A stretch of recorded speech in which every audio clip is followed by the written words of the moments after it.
Comenzar a grabar desde ya. Y la lectura de la palabra del Señor. Ok, ahí está. Hoy vamos a comenzar a ver, porque el tema de ahora es bastante importante. Vamos a ver la deidad de Jesucristo, Jesucristo como Dios. Entonces es un tema que hay que dedicarle algo de tiempo, ¿verdad? Entonces vamos a tratar de ver en estos versículos cómo el mismo Señor Jesucristo testifica que Él es Dios. Así es que vamos a leer la palabra, dice Juan, capítulo 5, versículos del 17 al 24. Y Jesús les respondió, mi Padre hasta ahora trabaja y yo trabajo. Por esto los judíos aún más procuraban matarle, porque no solo quebrantaba el día de reposo, sino que también decía que Dios era su propio Padre, haciéndose igual a Dios.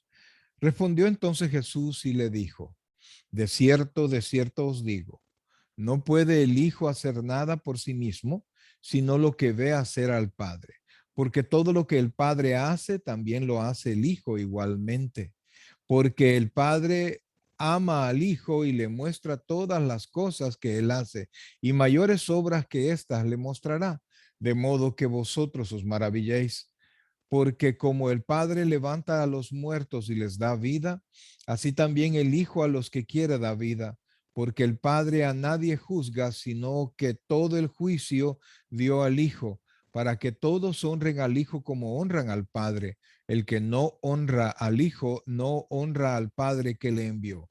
De cierto os digo, el que oye mi palabra y cree al que me envió, tiene vida eterna y no vendrá condenación, mas ha pasado de muerte a vida. Que Dios añada bendición a su palabra. Bien, amados hermanos, ahora vamos a comenzar la clase número 20. Vamos a esperar en el Señor que ahora nos ayude a poder comprender esto. Fíjense que esto es súper importante porque es la base del cristianismo.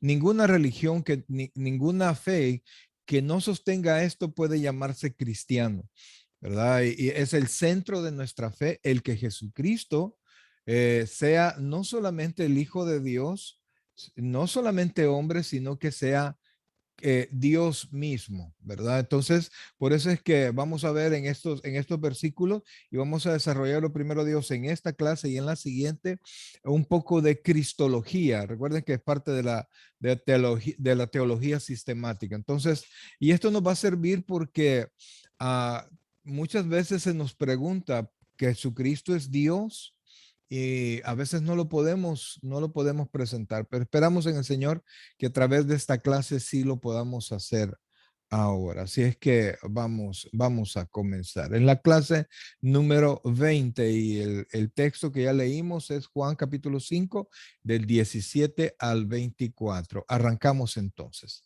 En esta sección se afirma la deidad de nuestro Señor y resulta directamente de la confrontación surgida cuando Jesús sanó al lisiado en un día de reposo. Ustedes se recuerdan, es lo que vimos la semana pasada, que cuando el Señor sanó al paralítico de Betesda, espero que se recuerden de eso, y Jesucristo lo hizo en un día de reposo.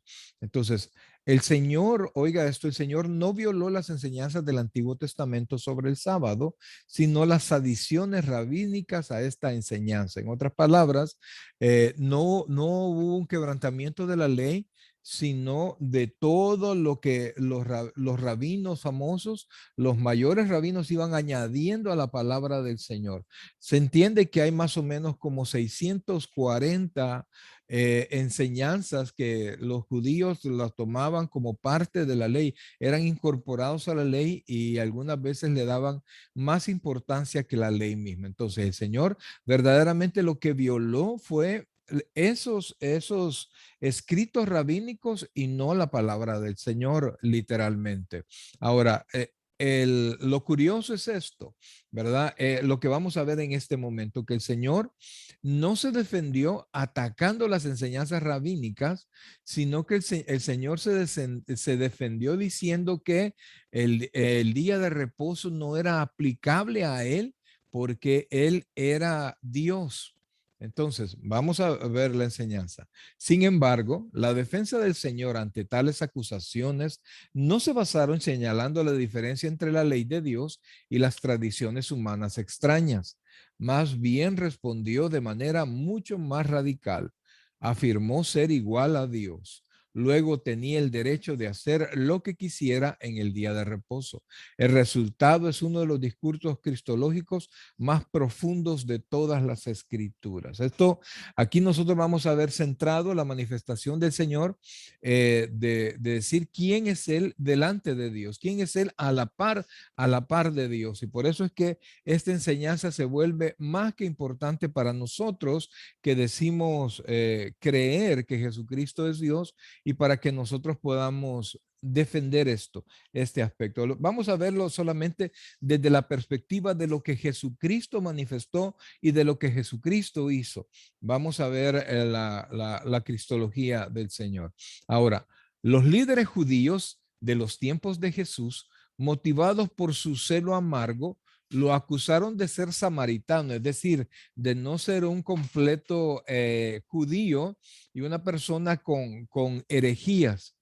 Estar poseído por demonios, si ustedes se recuerdan, él mismo dijo que los judíos dijeron al Señor que por Belcebú hacía todas las cosas, lo llamaron loco y de ser un hijo ilegítimo cuando ellos le dijeron al Señor Jesucristo, nosotros no somos hijos de fornicación. Les estaban diciendo, aquí el ilegítimo eres tú, ¿verdad? Entonces, lo llamaron de muchas maneras, pero a pesar de todo, no podían negar el poder sorprendente de Jesús.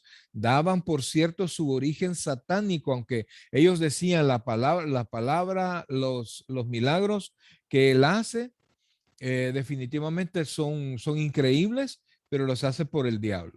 Sus sucesores también acusaron al Señor como transgresor de Israel, prácticamente de magia, quien trataba con menosprecio las palabras de los sabios y extraviaba a las personas. Estas palabras de los sabios se refieren a los escritos que les hablé antes, que habían sido agregados a la ley. Entonces, de todas esas acusaciones sufrió el Señor. Jesús habló con frecuencia de su origen único y extraterrenal, haber preexistido. Cuando hablamos extraterrenal, estamos hablando de no de esta tierra, sino que del cielo, ¿verdad? Jesucristo mismo habló de haber preexistido en el cielo antes de venir al mundo. A los judíos hostiles les dijo, vosotros sois de abajo, yo soy de arriba. Vosotros sois de este mundo, yo no soy de este mundo. ¿Se puede imaginar el alboroto que causaba el Señor con esas palabras? Les preguntó, pues qué si vieres al Hijo del Hombre subir a donde estaba primero. Entonces, el Señor definitivamente que se manifestó él como alguien especial, como un verdadero hijo de Dios. En su oración sacerdotal, que esto está en el capítulo 17 de Juan, habló de la gloria que tenía con el Padre antes de la existencia del mundo. En Juan 16:28 dijo a sus discípulos, salí del Padre y he venido al mundo. Otra vez dejo al mundo y voy al Padre. O sea, definitivamente que quienes dicen que Jesucristo no manifestó ser Dios es porque no analizan bien lo que él decía. Jesucristo afirmó tener, oiga esto, afirmó tener primero de los que vamos a sacar acá, control sobre el destino eterno de las personas, es decir, del juicio de las personas. Afirmó tener autoridad sobre la institución del día de reposo, cuyo orden es, como nosotros sabemos, es divino. Afirmó tener poder para responder las oraciones, porque él dijo que lo que pidieran al Padre, no digo que el Padre lo va a hacer, sino que yo lo voy a hacer. Y afirmó también tener el derecho de recibir adoración, fe y obediencia que solo le corresponden a Dios. Ahí están todos los versículos para que ustedes puedan consultar todo esto cuando así lo consideren. Entonces, él mencionó decir que tenía control del destino de las personas, autoridad sobre el día de reposo, que sabemos que solo Dios lo tenía el poder para responder todas las oraciones y el derecho de ser adorado, de que la gente lo tenga como objeto de fe y derecho a ser obedecido como a Dios mismo. Ahora también él manifestó también asumió el derecho de perdonar los pecados y eso es algo que definitivamente solo le corresponde a Dios y allí fue el mayor de los alborotos que él provocó. Algo que solo Dios podía hacer como lo entendieron correctamente sus oponentes. Ok. Amén. Que el Señor les bendiga. Además, Jesús llamó a los ángeles de Dios. Y ahí tenemos unos versículos como por ejemplo Gálatas 28:12 y siguientes. A sus ángeles. Oiga esto, llamó a los ángeles de Dios, los llamó como sus propios ángeles. Amén. A los elegidos de Dios, sus elegidos, los llamó sus elegidos. Al reino de Dios, su reino. Y eso fue lo que fue chocante para el pueblo, que él hiciese estas declaraciones. Entonces, vemos que Jesucristo manifestaba como de su propiedad todas estas cosas. Nosotros le pertenecemos a Dios. Amén. Y él decía que somos de Dios. Los ángeles son de Dios y él hablaba de mis ángeles, ¿verdad?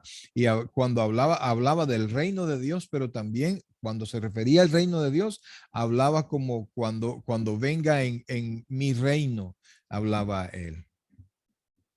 Amén. Cuando la mujer samaritana le dijo, sé que ha de venir el Mesías, llamado el Cristo. Cuando Él venga, nos declarará todas las cosas. Jesús le respondió, yo soy el que habla contigo. Esa fue una afirmación de que era Dios. Correcto. Eso ya nosotros lo vimos en el capítulo 4 y que vimos que fue su primera manifestación sobre la tierra a una persona sobre quién era él. O sea, ni siquiera se lo manifestó a un judío, sino que se lo manifestó a una samaritana. Amén. En su oración sacerdotal al Padre se refirió a sí mismo como Jesucristo, a quien has enviado. Cristo es el equivalente griego de la voz hebrea que traduce Mesías. O sea, él mismo se adjudicó todo esto, ¿verdad? No hay ninguna razón para decir que Jesucristo no se manifestó como el Mesías o como hijo de Dios o como Dios mismo. Cuando el sumo sacerdote le preguntó en su juicio si era el Cristo, el Hijo del bendito, Jesús simplemente le respondió, yo soy. También aceptó sin correcciones o precisiones los testimonios de Pedro, Marta y otras personas que lo catalogaban como Mesías. ¿Se recuerdan cuando Pedro le dijo, tú eres el Hijo del Dios Altísimo? Entonces, en ningún momento él rechazó las palabras de Pedro, sino que las estaba aceptando y eran aseveraciones que solamente correspondían al Mesías esperado. Entonces, al aceptarlas, él se ponía en el lugar del Mesías que le correspondía a él. Amén. En los versículos 17 al 24, Jesús hace 5 afirmaciones inequívocas de completa igualdad con Dios. Es igual al Padre en cuanto a su persona, sus obras, su poder soberano, su juicio y honor debido. Entonces vamos a desarrollar de manera corta, ¿verdad? No vamos a profundizar demasiado en esos puntos. Vamos a ver cómo Jesucristo es igual al Padre en cuanto a sus obras, en cuanto a su poder soberano, en cuanto a su persona, a sus obras, a su poder soberano, su juicio y honor debido. Eso es lo que vamos a ver. Este día vamos a ver nada más solamente que Jesucristo es igual a Dios en cuanto a su persona y a sus obras. Amén. Jesús igual al Padre, según Juan 5:17 al 18, que nos dice así. Y Jesús les respondió, mi Padre hasta ahora trabaja y yo trabajo. Por esto, los judíos aún más procuraban matarle, porque no solo quebrantaba el día de reposo, sino que también decía que Dios era su propio Padre, haciéndose igual a Dios. O sea que en los judíos definitivamente no dejaron, interpretaron correctamente esto. Cuando él hablaba de su propio padre, él decía como tu papá, si es tu padre, tú eres igual que él, ¿verdad? Entonces, en naturaleza, por ejemplo, yo soy igual que mi padre. Entonces, no hay, humanamente hablando, no hay ninguna diferencia. Entonces, por eso es que los judíos entendieron, y si los judíos entendieron, definitivamente que todo el pueblo entendió y por eso que lo atacaron. Tal vez ahora no nos es fácil, no nos es posible, ¿cómo se llama? Poder entender esto, ¿verdad? O poder asimilarlo como lo asimilaron los religiosos de entonces, pero para ellos era un escándalo que alguien pudiera decir eso. Amén. Mi padre hasta ahora trabaja y yo trabajo. Las restricciones de trabajar en el sábado no era para Dios, solo se le exigía a él descansar cada séptimo día. Cierto es que al final de la creación reposó el día séptimo de toda obra que hizo. Esto está según Génesis 2:2. Sin embargo, no fue porque estuviera cansado o porque recibiera algún beneficio, porque él no desfallece ni se fatiga con cansancio. Y lo podemos leer esto en Isaías 40:28. En lugar de esto, lo hizo para darle al hombre el ejemplo divino de descansar un día por semana, según Éxodo 20 del 9 al 11. Entonces, el Señor dice, el Señor Jesucristo les dijo, mi Padre hasta ahora trabaja y yo trabajo, o sea, mostrándole que el día de reposo no afecta a Dios, ¿verdad? Cuando dice mi Padre trabaja ahora, o sea, esto, el Sabbat o el día de reposo no afecta a Dios. Y entonces Él dice, mi Padre trabaja, por tanto yo trabajo, o sea, recuerda que Él se estaba haciendo igual a Dios. Y entonces en el Génesis, y ya vamos a ver esos versículos, Dios reposó en el día séptimo, pero lo hizo no porque él estuviese cansado, no porque él tuviera un beneficio adicional ese día, sino que para mostrarnos que al menos debemos nosotros tener un día de descanso para dedicárselo a él. O sea que el día de reposo no era para Dios, sino que es para nosotros, para que nosotros paráramos nuestras actividades y dirigiéramos una vez a la semana toda nuestra atención a Dios. Amén. La importancia del séptimo día se subraya en la referencia de que hace Génesis 2 del 1 al 3, perdón, sobre el asunto. Y fueron pues acabados los cielos y la tierra y todo el ejército de ellos. Y acabó Dios en el día séptimo la obra que hizo y reposó el día séptimo de toda la obra que hizo. Y bendijo Dios al día séptimo y lo sacrificó por y lo santificó, perdón, lo santificó porque en el reposo de toda la obra que había Porque en él, porque en él reposó de toda la obra que había hecho en la creación, perdón. amén. Entonces, este es el texto de Génesis. Ahora, vean ahí, según el versículo 3, Dios santificó. La palabra santificar significa separar o apartar ese día para diferenciarlo de los primeros 6 que no aparecen con la misma designación. O sea, el día santificado no son los primeros 6 días o todos los días de la semana, sino que los días que se deben apartar para Dios es únicamente el día domingo. Claro, podemos nosotros dedicar el tiempo que nosotros querramos para ¿cómo se llama? Crecimiento Crecimiento espiritual. espiritual. Yo puedo leer la Biblia no solo el domingo, sino que todos los días, y debo hacerlo todos los días. Tengo que meditar en la palabra. Ese es un crecimiento personal. Pero para adorar al Señor tengo que apartar al menos un día a la semana para podérselo dedicar a eso. Por eso es que nosotros debemos de meditar mucho qué es lo que yo hago ese día, cuánto de la semana yo medito. Y aunque alguien me dirá, pero yo no estoy bajo la ley, eso es muy cierto, pero la ley y la Biblia muestran primero quién es Dios, muestran la naturaleza de Dios y muestran el deseo de Dios. Entonces Dios está queriendo que nosotros apartemos y de manera centralizada en nuestra mente poder dedicar nuestra atención a Él por completo un día de la semana, apartado, separado por completo, ¿verdad? Entonces, y para diferenciarlo de los otros días, los tres verbos del pasaje que se refiere principalmente a acabados, reposó y bendijo, cada uno asocia con la obra de Dios, revelan por qué apartó solamente ese día. Ahora, no, aquí vamos a ver. Según el El versículo versículo 3. 3, Dios santificó, separó, apartó ese día para diferenciarlo de los primeros 6. Ok, perdón. Hermana Kenia.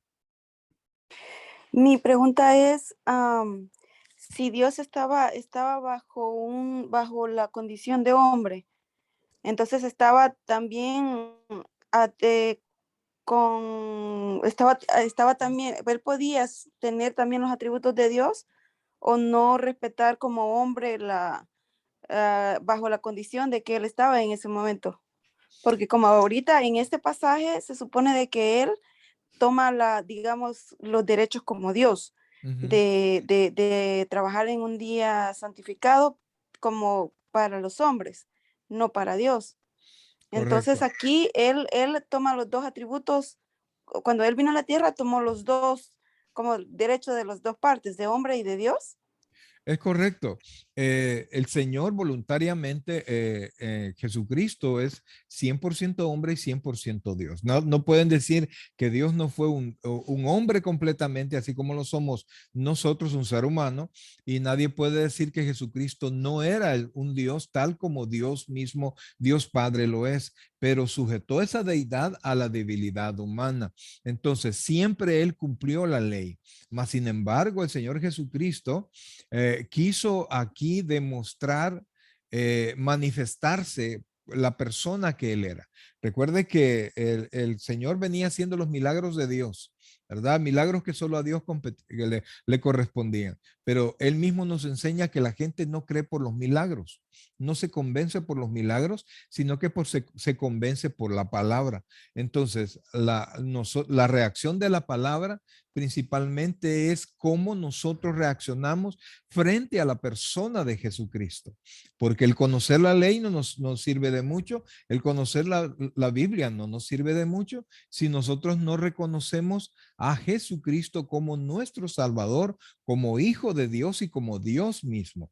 Eso es lo que a nosotros nos hace salvos. Entonces, Jesucristo debía manifestar no solamente como hombre, sino que como alguien enviado por Dios y manifestarse como el Mesías y como Dios mismo. Entonces usted tiene toda la razón aquí. Aquí hace uso de todas sus, se llaman prerrogativas, así se llaman, que tenía como Dios, ¿verdad? Entonces, y aquí por eso es que dice en el último párrafo, ¿verdad? Dice que según el versículo 3, Dios santificó, separó, apartó ese día para diferenciarlo de los primeros 6 que no aparecen con la misma designación. Los tres verbos del pasaje, cada uno asociado con la obra de Dios, revelan por qué apartó solamente el día séptimo. Y aquí tenemos acabados, dice. Enfatiza que todo el trabajo del Señor en la creación había terminado al final del sexto día. Entonces, tal como Dios quiso reposar ese día, él tenía el derecho de hacerlo o no. O sea, la ley no se aplica a Dios, se aplica a nosotros los hombres. Entonces, aquí vemos nosotros, y ya continuando con la clase, ¿quedó claro la respuesta, Mackenzie? Sí, sí. Ok, entonces, acabados enfatiza que todo el trabajo del Señor en la creación había terminado al final del sexto día, en contraste con la teoría de la evolución teísta o atea. La Biblia niega que el proceso de la creación continúa hoy. O sea, cuando dice acá la evolución teísta, es aquella evolución que creen que Dios comenzó todo, pero no terminó todo. O sea que desde que Dios creó algo, la Biblia, la creación comenzó a evolucionar. Esos son los teístas, y la atea que aparta por completo la opinión de Dios, ¿verdad? Pero nosotros creemos que Dios hizo todas las cosas. De hecho, amados, todas las otras son absolutamente solo, todas son teorías, ¿verdad? Amén. No hay nada comprobado y el hombre jamás podrá comprobar absolutamente nada. La existencia del hombre va a llegar a su fin y esas seguirán llamándose teorías porque no pueden comprobarse. No hay manera de comprobar porque realmente Dios es quien hizo todas las cosas. Entonces, Dios acabó el séptimo día, ¿verdad? Dios reposó Perdón, terminó el día el día sexto sexto. y reposó el séptimo día. Dios reposó, según el versículo 2 y 3, porque había acabado su creación. Como ya dijimos, eso no implica debilidad alguna de su parte. Como no podemos ver para mayor explicación al tema, Isaías 40:28. El verbo tan solo indica que en el día de séptimo Dios cesó de trabajar en la creación. Eso está en Éxodo 20:11. Y finalmente, Dios bendijo el séptimo día según el versículo 3. Es decir, lo separó como memorial. El sábado de todas las semanas sirve para recordar que Dios creó todo el universo en 6 días y después descansó de su actividad creadora. Entonces, de esa actividad Dios descansó, ¿verdad? Pero no es que Dios esté sin hacer absolutamente nada. Ya lo vamos a ver un poquito más adelante. Amén. Pero todo esto lo sacamos primero para entender de dónde viene el el sábado, pero también para entender que el sábado no estaba sobre el Señor, sino que era únicamente para los hombres, y por eso mismo, en su calidad de Dios, el sábado no estaba sobre nuestro Señor Jesucristo.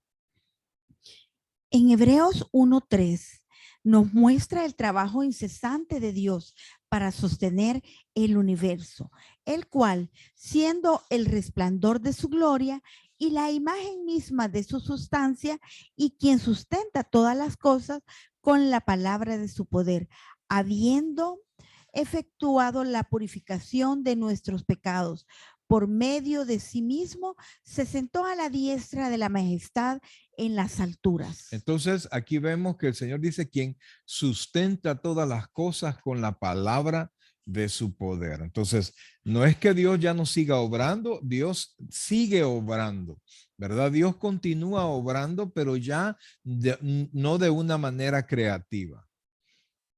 Cuando Jesús declaró que él era como su padre, que él era como su padre, trabajaba el sábado, estaba afirmando su deidad y su igualdad con Dios, porque el Hijo del Hombre es Señor del día de reposo. Esto está en Mateo 12:8. Los judíos hostiles entendieron las palabras de Jesús y por ello aún más procuraban matarle. No solo quebrantaba a Jesús el día de reposo, sino que también decía que Dios era su propio Padre, haciéndose igual a Dios. Y esa es la afirmación que más chocó al pueblo de Israel, porque Israel nunca llamaban a Dios como su padre directamente, sino que lo llamaban en el sentido de la creación. En contraste con los judíos que llamaban a Dios como nuestro Padre, haciendo referencia a su calidad de creador, Jesús llamó a Dios como su propio Padre. La implicación clara que sus oponentes entendieron de inmediato era que estaba afirmando ser completamente igual a Dios en su naturaleza. En respuesta de ellos, intensificaron sus esfuerzos por quitarle la vida, no solo porque él expulsó sus legalismos, sino porque ya tenían la justificación en sus mentes, pues Jesús afirmó ser Dios. Eso para los judíos eso era una blasfemia, ¿verdad? Y quien hiciera eso, quien cometiera una blasfemia, era digno de muerte. O sea, para ellos ya habían atrapado al Señor Jesucristo. Sigamos. Jesús es igual a Dios en sus obras. Según Juan 5 del 19 y 20, nos dice así. Respondió entonces Jesús y les dijo, de cierto os digo, no puede el Hijo hacer nada por sí mismo, sino lo que ve hacer al Padre, porque todo lo que el Padre hace, también lo hace el Hijo igualmente, porque el Padre ama al Hijo y le muestra todas las cosas que él hace, y mayores obras que estas le mostrará, de modo que vosotros os maravilléis. Amén. Entonces, ahora acabamos de ver que la persona de Jesucristo es igual a Dios. Ahora vamos a ver que Jesús es igual a Dios en sus obras. Ahora se comparan las obras de Dios con las obras de Jesucristo. Que un simple hombre afirmara ser Dios era un acto de blasfemia escandaloso para los judíos. El Señor, sí, por favor. El Señor les aseguró a sus oyentes en los términos más fuertes posibles que era cierto lo que les había dicho. Defendió aún más su acto de sanidad en el día de reposo, ligando sus actividades directamente con las del Padre. Jesús declaró: no puede el Hijo hacer nada por sí mismo, sino lo que ve hacer al Padre. Entonces, ahí vemos que Jesucristo va subiendo de nivel, asegurándolos, correcto, respecto a su afirmación de que él era hijo de Dios, haciéndose igual a Dios. Siempre actuaba en armonía perfecta y subordinación a la voluntad del Padre.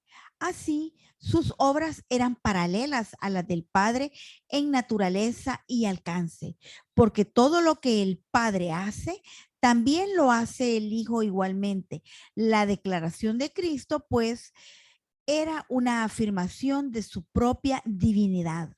Y ese es el punto de lo que nosotros estamos viendo. Amén. Ese es el punto de que la Biblia nos señala y ese es el punto de la salvación. No hay nadie, absolutamente nadie que no reconozca a Jesucristo como Señor que pueda ser salvo. Por eso es que ningún judío que mantenga su fe antiguo testamentaria, puede realmente hablar que tiene una conexión con Dios, porque Jesucristo dice que solo se puede tener a través de él. Entonces, y eso va a ser hasta que en el tiempo de la tribulación, el pueblo de Israel, que prácticamente ese tiempo se llama el tiempo de tribulación para Jacob, o sea, es una purga para Israel y para el mundo entero. Entonces, hasta que Israel reconozca a Jesucristo como su Salvador, ahí dice Pablo, entonces todo Israel será salvo. Hasta ese momento. Amén. En el versículo 20, Jesús describió la unidad del Padre y el Hijo como una unión de amor. El Padre ama al Hijo y le muestra todas las cosas que él hace. El verbo que se traduce ama no es agapao. Pongan atención a esto porque tiene que ver con lo que vimos en Efesios. En Efesios, el amor de la voluntad y la elección, sino fileo, el amor de los sentimientos profundos. El afecto cálido que siente un padre por su hijo. Esta es la única vez que en el Nuevo Testamento se usa esta palabra para referirse al amor del Padre por el Hijo. Amén. Entonces vean aquí que aquí quizás se podría entender un poquito más lo que la palabra ágape y fileo significan, ¿verdad? Porque si ustedes se recuerdan, cuando estudiamos Efesios, el martes pasado vimos que, no, eso fue el antepasado, ¿verdad? No, en la clase pasada. En el repaso de la clase pasada vimos que la manifestación de amor es de tres maneras. Primero hablamos eros, que es el amor a sí mismo. Después dijimos fileo, que es el amor recíproco, ¿verdad? El amor que uno da esperando que le amen a uno. El amor eros es el amor a sí mismo, incluyendo el amor sexual o sensual, porque yo lo que quiero es poseerte. Eso es el amor eros, ¿verdad? Tener una relación íntima y gozarme de ti y tú te goces de mí. Entonces, ese es el amor eros. El amor fileo es el amor de familia. Es el amor que uno da esperando respuesta del ser amado. Uno dice, no, el amor del padre es incondicional, pero cuando los hijos no aman al padre, oiga esto, cuando los hijos no aman al padre, el padre se siente decepcionado. El padre se siente herido, ¿verdad? En su amor. No sé si eso es así para ustedes, ¿verdad? Nosotros amamos a nuestros hijos sean como sean, pero esperamos que ellos nos devuelvan el amor con palabras, con obras, con hechos, ¿verdad? Entonces, ese es el amor fileo. Y aquí el amor, la palabra que se ocupó, la que usualmente se utilizaba para hablar del amor entre el Padre y el Hijo, hablando de Jesucristo y Dios, era el amor ágape, el amor perfecto, el amor incondicional, pero se ocupó fileo para referirse a que era un amor recíproco y que el Padre y que Dios amaba a Jesucristo como un hijo ama a su padre, ¿verdad? Entonces, y por eso es que dice que esta es la única vez que en el Nuevo Testamento se usa esta palabra para referirse al amor del Padre por el Hijo. ¿Se comprende esto? Ok. Luego Jesús declaró que el Padre le mostrará mayores obras. Haber sanado al lisiado había producido asombro en las multitudes, pero en obediencia al Padre, Jesús predijo que realizaría obras aún más espectaculares que incluían resurrección de muertos y juicio a todas las personas. Por eso sus creyentes se maravillaban. ¿Sus qué? Sus oyentes, perdón, se maravillaban. Amén.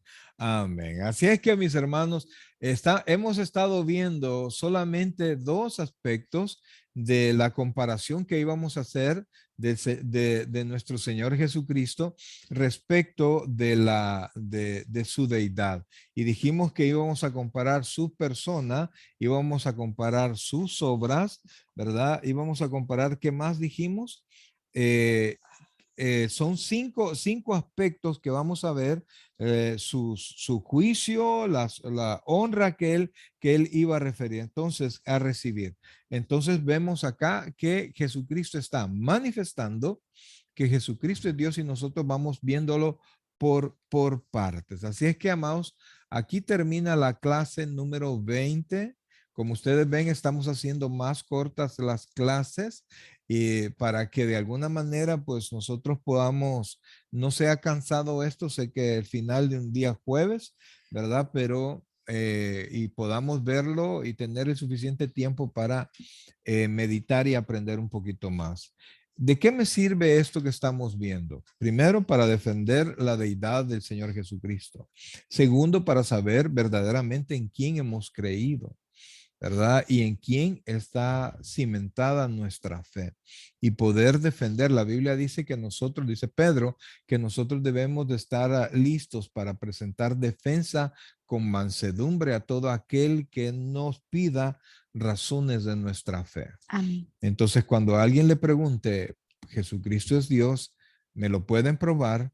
Aquí lo que estamos viendo es que Jesucristo manifestó ser Dios, recibió la adoración a Dios, tuvo obras, hizo obras que solo a Dios le correspondan, como el perdonar los pecados, el resucitar muertos, el dar salvación, el dar vida, que solamente a Él corresponden. Entonces, lo que nos faltan los temas, ahora vimos que es igual al Padre en cuanto a su persona y a sus obras. El próximo vamos a ver que Jesucristo es igual al Padre en cuanto a su poder soberano, a su juicio y al honor que se le debe a Él. Eso es lo que vamos a ver a partir del próximo jueves. Este es uno de los temas más importantes de la Biblia, amados. Más importante, como les dije al principio, la reacción respecto de Jesucristo es lo que designa si somos o no somos salvos, ¿verdad? Es lo que es la manera como nosotros reaccionamos a la presencia del Señor Jesucristo, a la palabra que es expresada en nosotros, que el Espíritu Santo presenta en nosotros. Por eso es que es importante que ustedes repasen esto, se convenzan esto, tengan versículos claves puestos en su mente para poder darle explicación a cualquier persona, porque aunque les parezca mentira o no, de este aprendizaje puede depender la salvación de el entendimiento de la salvación de alguna persona adicionalmente a nosotros. Amén. Ok, mis hermanos, ¿preguntas? No. Bueno, entonces hasta aquí llega la clase. Espero en el Señor que ustedes puedan meditarla, estudiar un poquito para seguir aprendiendo de esto, porque eso es el proyecto, pues, ¿verdad? Conocer la palabra y que la palabra nos haga más parecidos a Dios. Amén. Ok.